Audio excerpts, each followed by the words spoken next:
Sud Radio Berkov dans tous ses états. Les perles du jour. Thierry Hazard, une chanson qui a une trentaine d'années, tiens. Après Thierry Hazard, ce n'est pas un hasard, on écoute ceci. Et dire vraiment aux Français et Françaises que le nouveau Front populaire ne gouvernera pas par 49.3. Je le dis, c'est-à-dire que nous respecterons l'Assemblée nationale dans sa souveraineté et dans sa capacité à faire des amendements, à travailler les textes, etc. Nous ne gouvernerons pas par 49.3. Je pense qu'il faut le poser de manière très claire aux Français et Françaises pour qu'ils soient aussi rassurés sur le fait que nous respecterons les équilibres de l'Assemblée nationale. Mais vous ferez comment alors ? Ça, c'était Sandrine Rousseau sur BFM TV hier matin. On écoute la même Sandrine Rousseau, toujours sur BFM TV, environ 3-4 minutes plus tard. Et donc, avec une majorité réduite par rapport à la précédente et avec des instruments constitutionnels que vous vous engagez à ne pas utiliser, comment est-ce qu'on fait passer des lois sur les réformes importantes ? J'ai dit qu'on ne gouvernerait pas à coup de 49.3. Ça n'exclut pas que s'il y a vraiment une situation de blocage, on puisse exceptionnellement y recourir. Mais ne pas gouverner avec cela, ça veut dire ne pas mettre l'Assemblée nationale sous tension. Vous avez entendu Sandrine Rousseau donc hier matin sur BFM TV expliquant qu'on ne gouvernera pas par 49.3 avant de finir par dire « Il n'est pas exclu que nous ayons recours au 49.3 dans des situations de blocage. » Bref, le 49.3 c'est pas bien, mais comme ça peut servir, aucune raison de s'en priver. Tiens, on écoute ceci maintenant. Sur l'abrogation de la réforme des retraites, comment est-ce que vous comptez vous y prendre ? Parce qu'on l'a rappelé tout à l'heure, il faut une loi pour défaire cette loi.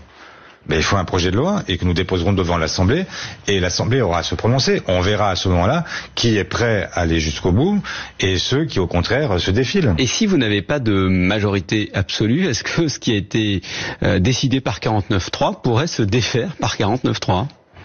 Ce qui s'est fait par 49.3 peut se défaire par 49.3, évidemment, puisque là, en l'occurrence, il s'agirait d'un parallélisme des formes.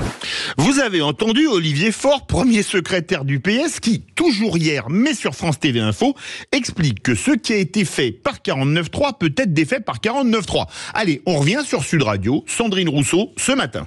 Même si nous n'obtenons pas dans l'Assemblée nationale de quoi l'abroger, et j'ai vu qu'Olivier Faure proposait un 49.3, alors moi je suis très prudente là-dessus parce que je pense qu'on a beaucoup reproché à Emmanuel Macron ces 49.3 et qu'on ne peut pas gouverner de la même manière et qu'il faut respecter l'Assemblée. Donc pas de 49.3, on est d'accord. Moi je pense qu'il faut limiter au maximum les 49.3 et si possible ne pas en user.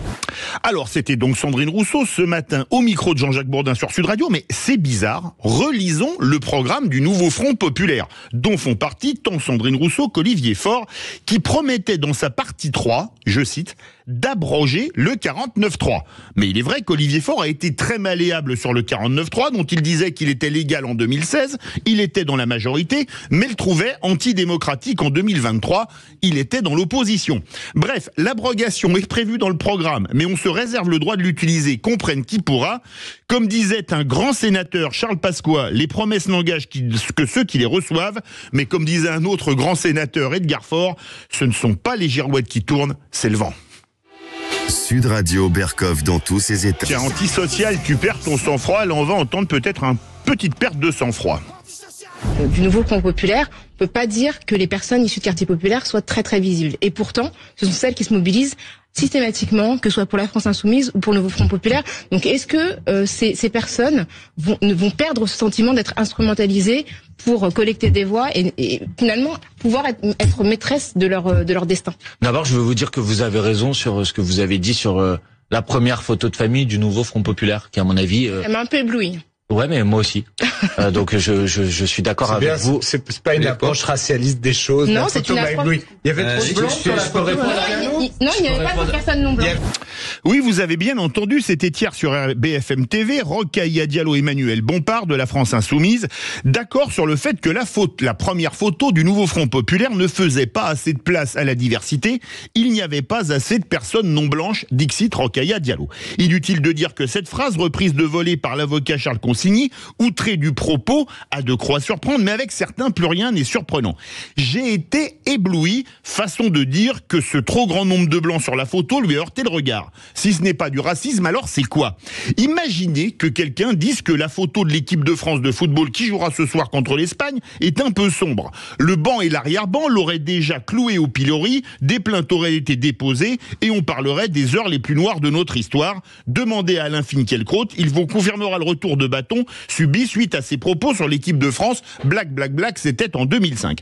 Mais désolé, moi, en ce qui me concerne, je ne regarde pas la couleur des gens. Pour parler rugby, que le talonneur de l'équipe de France s'appelle Marchand ou Movaka, je m'en fiche royalement. Je veux que le meilleur soit sur le terrain. Même chose au foot, où je préfère un attaquant qui marque des buts à un attaquant qui ne marque pas, quelle que soit sa couleur de peau. Est-ce que finalement, le contraire du mot racisme, ce ne serait pas antiracisme, mais plutôt racialisme? Sud Radio Berkov dans tous ses états. Justement, certains prennent leurs rêves pour des réalités. Ainsi, on entend depuis dimanche les différents représentants du nouveau Front Populaire qui répètent à tue-tête qu'ils ont gagné les législatives. Une affirmation qui rappelle la méthode Coué puisque toute la gauche, y compris les dissidents, représente un peu moins de 200 députés, ce qui est loin de faire une majorité quand il y en a 577. Mais à force d'entendre que la gauche a gagné, certains pensent que c'est vrai et demandent des choses qui donnent franchement envie de rire. Ainsi, la CGT a demandé dans un communiqué, je cite, la CGT demande solennellement à Emmanuel Macron de respecter le choix des urnes et d'appeler à la formation d'un nouveau gouvernement autour du nouveau Front Populaire qui est arrivé en tête. Mais la CGT a-t-elle oublié que les lois sont votées par le Parlement et que tant pour le SMIC à 1600 € que pour la réforme des retraites, l'abrogation de la réforme des retraites, que pour l'augmentation du point d'indice des fonctionnaires, une majorité de l'Assemblée voterait contre? A-t-elle oublié qu'un gouvernement qui voudrait mettre en place ces mesures serait incapable de faire voter son programme et qu'il serait censuré au premier 49.3.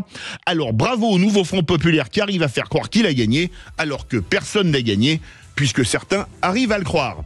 Tout de suite, on va parler de la situation politique en France dans le face-à-face avec notre ami Arnaud Benedetti, qui est, faut-il le rappeler, professeur à la Sorbonne, rédacteur en chef de la revue politique et parlementaire et auteur de Aux portes du pouvoir, RN, l'inéluctable victoire, publié chez Michel Lafon. Il attend toutes vos questions au 0826 300 300. On se retrouve dans quelques instants. Sud Radio. Sud Radio. Parlons vrai. Parlons vrai. Sud Radio. Parlons vrai.